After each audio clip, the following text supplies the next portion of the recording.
They had been through so much in that scary cabin, seeing those figures and hearing their whispers. Should I tell you more about what happened? The road ahead was long and winding, taking Michael Williams and his old SUV deeper into the Appalachians. The aroma of coffee from the thermos wafted through the car, mingling with the faint scent of pine that filtered through the half-open windows. On the passenger seat, Sarah traced their route on a folded map, glancing up now and then at the rolling green hills that spilled past her window. She smiled, though there was a nervous edge in her voice. "It's beautiful, isn't it?" Michael kept his eyes on the road, his hands steady on the wheel. "Beautiful, and quiet. That's exactly what we wanted. No phones, no work, just us and the woods." They had been dreaming of an escape for months, a break from their cramped apartment in Cincinnati where the noise of the city never truly stopped. This trip was their answer. A small adventure, something to remind them that they could still enjoy the simple things. The road narrowed as they climbed higher. Pines and oaks arched overhead, their branches weaving together into a green tunnel. Sarah frowned as she ran her finger across the map. "Next left," she said. "There should be a dirt road leading to a trailhead. That's where the hike begins." They turned, the SUV rattling over stones and roots, until at last the trees opened into a clearing. The place was empty, save for a rusted wooden sign that read Whispering Hollow Trail. Sarah tilted her head. "Strange. I've never heard of it, and it's not listed as a popular route." Michael smirked. "Even better. Fewer people, more solitude." They unloaded their gear packs, a tent, sleeping bags, and the forest welcomed them with damp air and a silence so heavy it seemed to press against the skin. There was birdsong, yes, but beneath it Sarah felt something else, something that didn't belong. A hidden breath, faint but undeniably present. A chill passed over her. She told herself it was nothing more than the depth of the woods, unfamiliar and overwhelming, and forced the thought aside. The first miles of the hike were easy. The trail climbed steadily, twisting between thick trunks, and now and again the canopy opened to reveal sweeping views of the mountains cloaked in endless green. They laughed, talked about nothing in particular, and for a while it felt exactly like the little adventure they had hoped for. But as the sun dipped low and painted the treetops in fading light, Sarah's unease returned. On the bark of a massive oak, she noticed a carving. A circle, cut through with jagged lines etched deep, as if someone had wanted it to last. Michael ran his hand over the rough grooves. "Probably just a hunter's mark," he said. But Sarah had never seen anything like it, and the symbol looked too deliberate, too strange. They pressed on, unwilling to linger. Dusk found them by a small clearing near a stream. Michael pitched the tent and started a fire, and together they sat watching the flames snap and curl.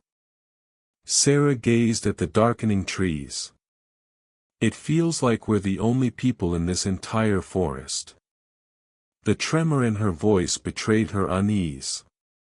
"That's the point," Michael replied, pulling her close. "That's why we came."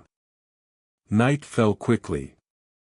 The forest swallowed them in silence, thick and complete. Lying in the tent, Sarah drifted toward sleep when she caught something so faint she almost thought she imagined it. A sound like rustling leaves, but not leaves. A whisper. She sat up, straining to listen.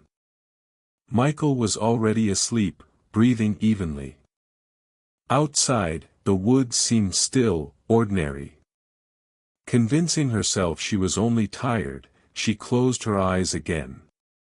Yet her dreams were restless. All night long she dreamt of a presence standing just outside the thin fabric of the tent, whispering words she could never quite understand. Morning greeted them with fog. The air was thick and damp, and every tree seemed draped in a silver haze. Sarah awoke first. Her body felt heavy, as if she had not rested at all during the night. A dull ringing throbbed in her temples, and a strange dream lingered in her mind. She had been standing in a clearing, surrounded by faceless figures. They reached for her with outstretched hands, whispering unintelligible words, while one voice above the rest promised she would never leave. The tent smelled of damp earth. Its thin walls, stretched over flexible poles, seemed impossibly fragile, and for a fleeting moment, Sarah felt that someone was standing just outside. When Michael finally emerged from the tent, the forest was slowly awakening under the pale light of dawn. They ate a quick breakfast and continued along the trail. But the path that had seemed clear the day before now felt unfamiliar. Bushes and roots obscured their way, and at one point, both realized they were walking in the wrong direction. The ground underfoot was soft and soaked with moisture, and the trees pressed so closely together that they had to move sideways to pass. The deeper they went, the stranger the forest became. The trees were older, taller, and their dense canopies let almost no light through. Between the trunks, the air was thick with the scent of decay, rotting leaves, damp soil, and the mustiness of something long dead. And somewhere, far off, the whispering returned. It appeared suddenly, ahead or behind, as though invisible voices were moving with them. By midday, the sky had darkened with heavy gray clouds. The forest seemed infinite.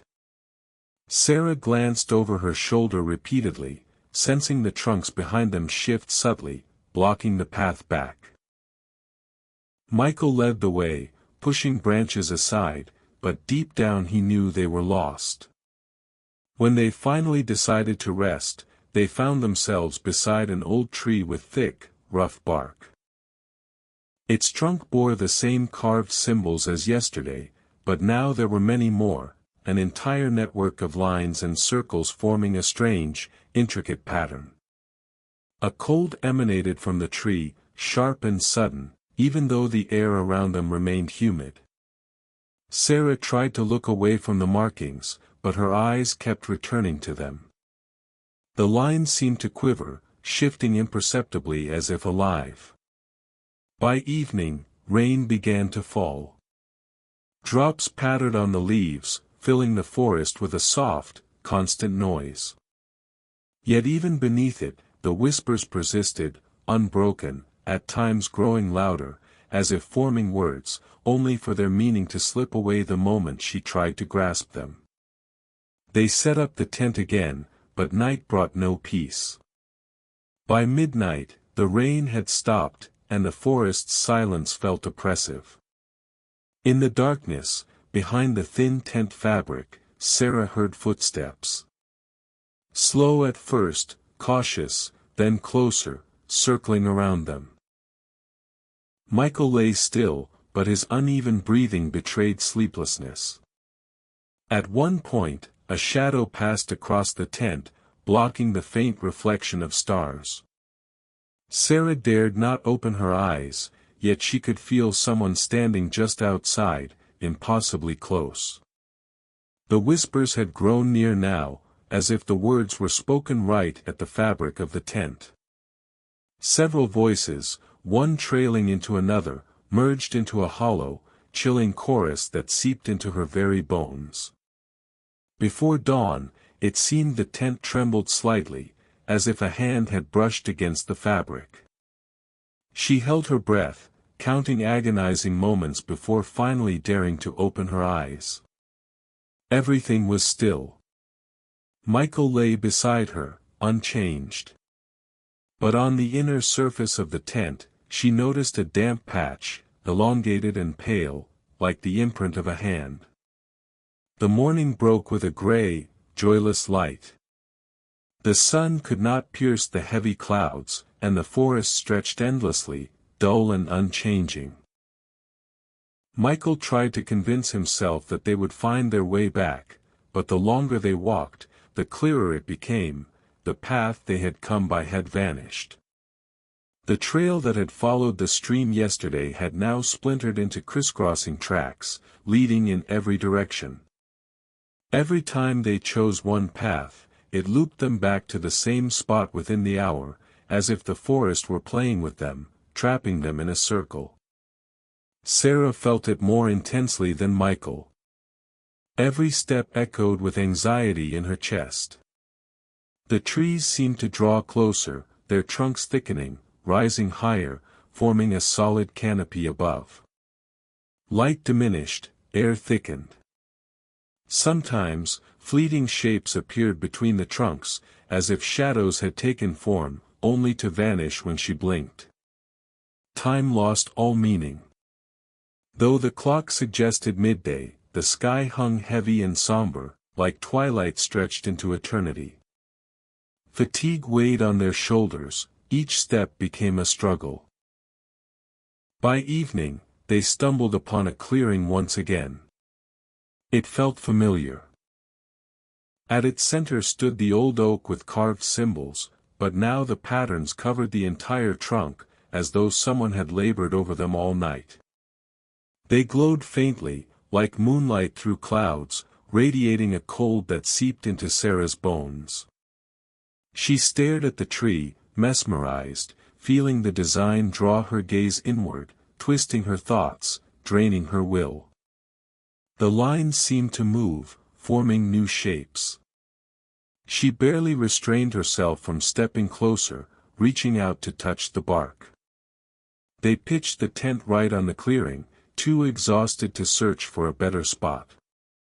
The forest surrounding them was dense and alien. When night fell, darkness pressed down like a thick blanket. No moon, no stars, only the black canopy and the cold breath of the woods. The whispers returned. Now they were no longer accidental. Voices emerged from every direction, sometimes seeming to speak directly inside her mind. The words were incomprehensible, yet the intonation was insistent, calling. It was like an ancient chant, compressing her chest with its presence. Sarah lay in the tent, realizing with a jolt, they were not alone. Something or someone stood outside the thin fabric. At first one, then another. Shadows slithered, brushing against the tent, leaving damp traces. Michael snapped on the flashlight. The beam cut through the darkness, and for a brief instant, something pale flickered outside a faceless visage. He turned it off immediately, seeing it was far worse than hearing. The night seemed endless. At one point, the tent trembled lightly, as if a soft wind pressed against it. But the forest was motionless. Sarah understood, it was not the wind. Someone had leaned over them, pressing down, as though testing the tent's strength. She did not sleep until the first pale rays of dawn broke through the mist. The tent was once again dry and untouched, as if nothing had happened. Yet the ground around them bore dozens of small, barefooted footprints, circling the clearing in silent repetition. The new morning brought no relief. The forest remained alien, heavy, as though the sky and trees conspired to keep them trapped. Fog hung in dense walls between the trunks, muffling every step. Michael pressed on, telling himself that each turn would lead them to the road, yet all paths again led to the same place, a circle of old trees carved with symbols. Time no longer obeyed reason. The sun hid behind clouds, then disappeared entirely, leaving the forest in a grim dusk that stretched for hours. Sarah's thoughts tangled, her fatigue turning into sticky fear. She felt that if they stopped, they might never move forward again. Then, around a bend, a structure emerged through the mist. A low cabin of dark planks, crooked and abandoned. One edge of the roof had caved in, the door hung on a single hinge. Yet this break in the forest's endless monotony drew them inexorably forward. The cabin stood in a small clearing, the grass around it pressed down. A familiar symbol darkened the door, a circle with lines, but now it was etched deeper, as if the forest's own blood had soaked into the wood. Michael stopped, but Sarah could not look away. Inside, through cracks in the walls, a faint light shimmered, pale as old candle flames, flickering in rhythm with their heartbeat. They approached. The air grew cold, each breath turned to white mist. The door creaked open by itself. Inside smelled of damp decay, yet with it came the sound she had dreaded, the whispers, louder than ever. Dim light filled the room. The walls were inscribed with the same symbols as the trees, each seeming alive. The glow came not from candles, but from the markings themselves, casting a ghostly, pale illumination like bones under moonlight. In the center stood figures. Dozens of people, motionless, facing the entrance. Their faces were strange blurred, eroded by time or veiled in mist. Lips moved, but no eyes met theirs. The whispers came from them. Sarah froze. Every word these beings spoke seemed to pierce her, stripping her of will. They called her closer, promising peace, the end of fear. Michael tried to step back, but his feet felt rooted. The shadows of the figures stretched along the walls, sliding closer. The symbols on the walls flared bright, filling the cabin with light. For a brief moment, Sarah saw clearly, the figures were not human, but ancient entities trapped in human forms.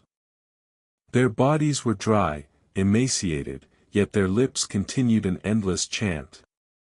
Among them stood one taller than the rest, closer than the others, its bony fingers reaching toward her. Sarah screamed, but the sound was swallowed by the chorus of voices. The light vanished. The forest enveloped them once more. They stood not in the cabin, but in the same clearing with the oak tree covered in symbols. No structure, no figures remained. Only the tree, cold and silent. Yet on Sarah's palm was a mark, a thin line etched into her skin, a fragment of the symbol from the cabin door. And the trail had disappeared once again. The forest closed in around them. The whispers never ceased, now resonating with every breath, every heartbeat. They walked endlessly. Every step sent pain through their weary legs, every minute stretched into eternity. The forest would not release them, shifting and changing behind their backs. The trunks seemed to move closer together as they passed. The wind vanished. The birds fell silent. Even the insects made no sound. There was only the breath of the forest and the eternal whisper that pursued them with every step. Home felt impossibly far away. They wanted to escape, and fast. The symbol on Sarah's palm burned with pain. It throbbed like a wound, though no blood flowed. The lines of the pattern seemed to deepen, becoming part of her skin. Occasionally, she felt the voices within her growing clearer, words forming meaning. They called her by name, promising to reveal their secret if she would only take one step further into the forest. Michael saw her gaze and understood, he was losing her. She had no strength left. He tried to hold her hand, pull her along, but the tighter he gripped, the colder her skin felt. When the fog finally lifted, they found themselves in a clearing once again. But the oak was different now. Its trunk was covered in symbols from roots to canopy, glowing brighter than before. The forest seemed to breathe with the light, and faceless figures appeared once more, translucent but tangible. They surrounded the clearing, moving their lips in a single, unified chorus. The voices now sounded inside their minds, impossible to resist. Sarah stepped forward toward them, her legs no longer obeying. Michael yanked her back, but the figures reached for him, and in that moment he understood, they were no longer dreams or visions. He could see them. They were real. The air thickened. Breathing became difficult. The clearing spun as though the ground beneath them had vanished. The symbols on the tree flared one last time, and everything disappeared. Sarah opened her eyes first. Morning had come.